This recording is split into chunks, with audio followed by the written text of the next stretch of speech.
Perkenalkan, nama saya Najwa Sakila, kelas 9C dari SMP Pataruman.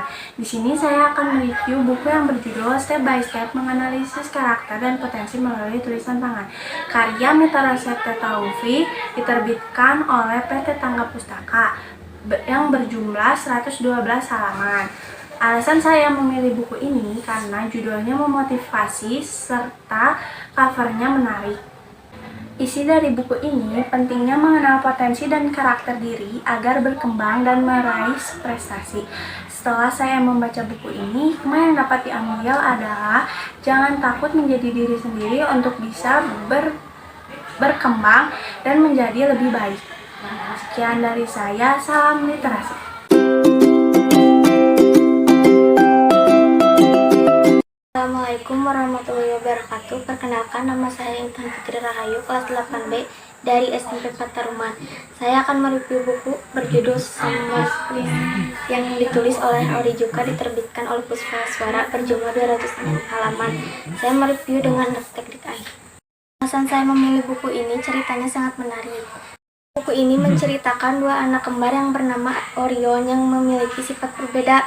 Orion, adik dari Ares, bintang basket berprestasi dan mempunyai masa depan yang cerah. Sedangkan Ares, preman kampus, banyak musuhnya dan kian hari kian buruk, dan bagi keluarganya masa depan Ares gelap. Hikmah dari buku ini, jangan memiliki sifat pemalas dalam hal apapun karena sifat pemalas akan gelap. Dan dari saya, terima kasih. Assalamualaikum warahmatullahi wabarakatuh. Salam literasi.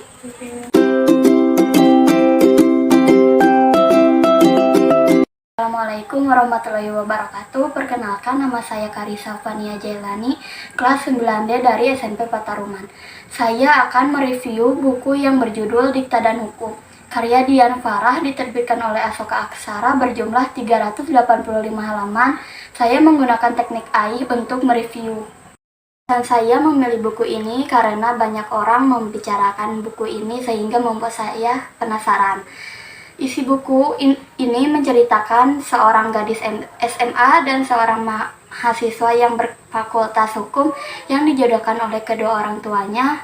Mereka sangat tidak setuju. Seiring berjalannya waktu, mereka menerima perjodohan ini.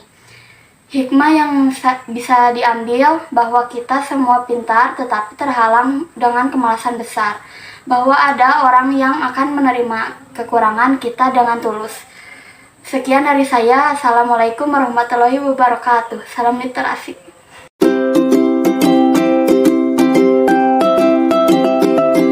Hai, Assalamualaikum warahmatullahi wabarakatuh. Perkenalkan, nama saya Rafina Safitri dari kelas 8A, ingin mereview sebuah buku berjudul Turning Page. Turning Page ini ditulis oleh Audin Vientania, berjumlah 229 halaman, diterbitkan oleh PT Bukune.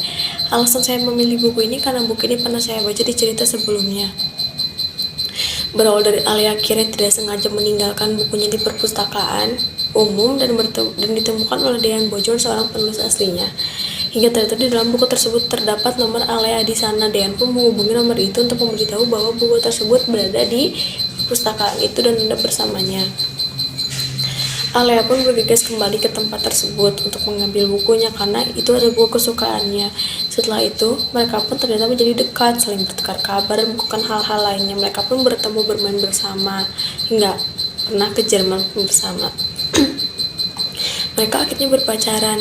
Namun saat berpacaran ternyata Dean harus menghandle pekerjaan ayahnya yang ada di Jerman. Ia pun pergi ke Jerman namun tanpa memberitahu Alia. Ia hanya memberitahu Alia lewat email. Dan ternyata Alia tidak mengetahui hal tersebut. Setiap hari Dean selalu mengirimi Alia pesan kabar. Namun Alia beranggapan bahwa Dean tidak pernah mengiriminya pesan atau kabar apapun. Hingga beberapa tahun kemudian, hal itu telah dilalui oleh Alia dan Dean. Banyak pesan yang Dean kirimkan namun tidak Alia baca saat itu karena Alia tidak mengetahui hal tersebut. Dan akhirnya Dean pun kembali. Alia jelas saja kecewa karena Dean meninggalkannya begitu saja. Namun Dean pun menjelaskannya apa yang terjadi di Jerman dan apa yang dia lakukan kepada Alia. Hingga akhirnya Alia pun memilih mempercayai itu. Hikmah yang saya dapat dari buku tersebut adalah kita harus mempunyai pasangan kita masing-masing. Wassalamualaikum warahmatullahi wabarakatuh.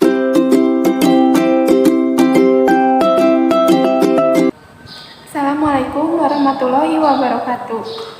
Perkenalkan, nama saya Gita Fitri Nopianti dari SMP Pataruman. Saya akan mereview buku yang berjudul Konveito, karya Windy Puspita Dewi yang diterbitkan oleh PT Gramedia dan memiliki jumlah halaman sebanyak 202 halaman. Alasan saya memilih buku ini karena judulnya yang unik, yaitu Konveito. Konveito sendiri dalam bahasa Portugis berarti permen. Buku ini menceritakan tentang 5 orang sahabat yang berbeda-beda karakter, tapi saling melengkapi. Kisah ini berawal dari Hana yang terpaksa masuk kuliah jurusan teknik karena keinginan papahnya. Lalu pada saat itu, Hana bertemu dengan keempat orang lainnya karena sama-sama dihukum pada saat masa orientasi. Sejak saat itu mereka memutuskan untuk berteman. Keempat orang lainnya itu adalah Leo, si bijaksana yang selalu didatangi teman-temannya saat membutuhkan solusi. Lalu ada Seta, si kutu buku yang sangat pintar dan kemana-mana selalu membawa buku. Lalu ada Ridwan, si ganteng yang selalu bergonta-ganti pacar Lalu ada Ridwan, si ganteng yang selalu bergonta-ganti wanita karena dicap playboy. Dan terakhir ada Angga, si jayus yang sangat mencintai pacarnya. Mereka berlima sering menghabiskan waktu saat sepulang kuliah di Java Cafe. Mereka selalu membagi hal-hal yang menurut mereka bisa menghibur satu sama lain.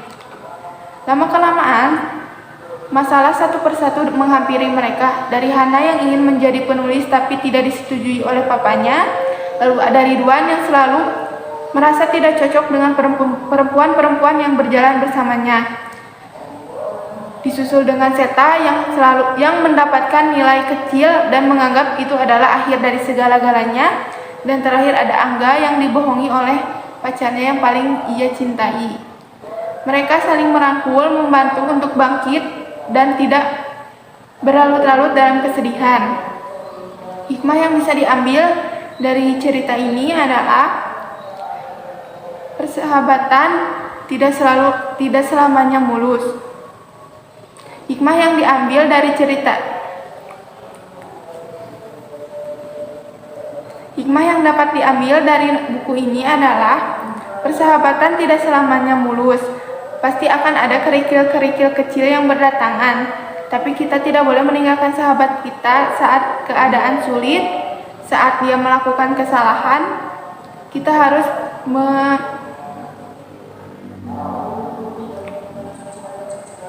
Hikmah yang bisa diambil dari buku ini adalah persahabatan tidak selamanya mulus, pasti selalu ada kerikil-kerikil kecil yang menghampiri. Tapi itu bukan berarti kita bisa meninggalkan sahabat kita dalam keadaan yang sedih. Kita harus menemani mereka bangkit dan berjalan bersama-sama mengejar mimpi. Sekian dari saya. Wassalamualaikum warahmatullahi wabarakatuh. Salam literasi.